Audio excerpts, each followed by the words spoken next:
Ready to move in premium triplex villas at Kollur APR projects. ఏపీలో కమలం party కదం తొక్కుతోంది. TDP జనసేనతో కలిసి వైసీపీతో ఢీ అంటే ఢీ అంటోంది. పొత్తులో భాగంగా కేటాయించిన 10 అసెంబ్లీ 6 లోక్సభ స్థానాల్లో సత్తా చాటడమే లక్ష్యంగా ముందుకు దూసుకుపోతోంది. ఈ మేరకు ఆయా స్థానాల్లో గెలుపు గుర్రాల్ని ఎంపిక చేసింది. ఇప్పటికే లిస్ట్ ఫైనల్ కాగా నేడే పోటీ చేసే అభ్యర్థుల పేర్లను ప్రకటించనుంది. బీజేపీ కేంద్ర ఎన్నికల కమిటీ శనివారం గత కొన్ని రోజులుగా రాష్ట్ర నాయకత్వం కసరత్తు చేసి సిద్ధం చేసిన అభ్యర్థుల జాబితాపై కూలంకషంగా చర్చించి అభ్యర్థులు ఫిక్స్ చేశారు. సర్వేల ఆధారంగా స్థానిక సమీకరణాలు, సామాజిక సమీకరణాలు ప్రధానంగా టికెట్లు కేటాయించినట్టు తెలుస్తోంది.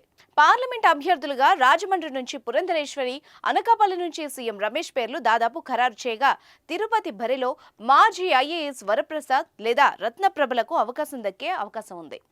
నరసాపురం ఎంపీ అభ్యర్థిగా మాజీ ఎంపీ గోకరాజు గంగరాజు లేదా శ్రీనివాస వర్మకు కేటాయించనున్నారు.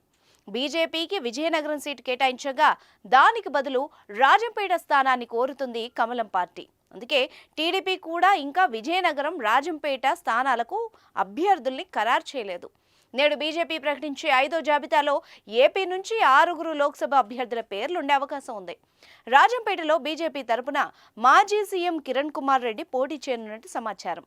అసెంబ్లీ టికెట్ల విషయానికి వస్తే ధర్మవరం నుంచి వరదాపురం సూరి, జమ్మలబడుగు నుంచి ఆదినారాయణ రెడ్డి, కైకలూరు నుంచి డాక్టర్ కామినేని శ్రీనివాస్, విశాఖ నార్త్ నుంచి విష్ణుకుమార్ రాజు దాదాపుగా ఖరారైనట్టు బీజేపీ వర్గాలు చెబుతున్నాయి. అయితే బీజేపీకి కేటాయించిన కొన్ని స్థానాలపై ఆ పార్టీ నాయకులు అసంతృప్తి వ్యక్తం చేస్తున్నట్టు సమాచారం.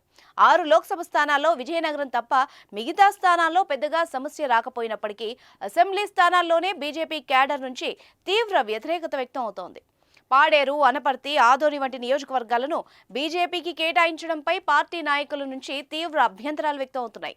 వాటిల్లో మార్పులు చేర్పులు చేయాలని కోరుతున్నారు. మరి దీనిపై టీడీపీ ఎలా ముందుకెళ్తుందో చూడాలి. సుమన్ టీవీలో మీ పర్సనల్ అండ్ బిజినెస్ ప్రమోషన్స్ కోసం కింది నెంబర్కి కాంటాక్ట్ చేయండి.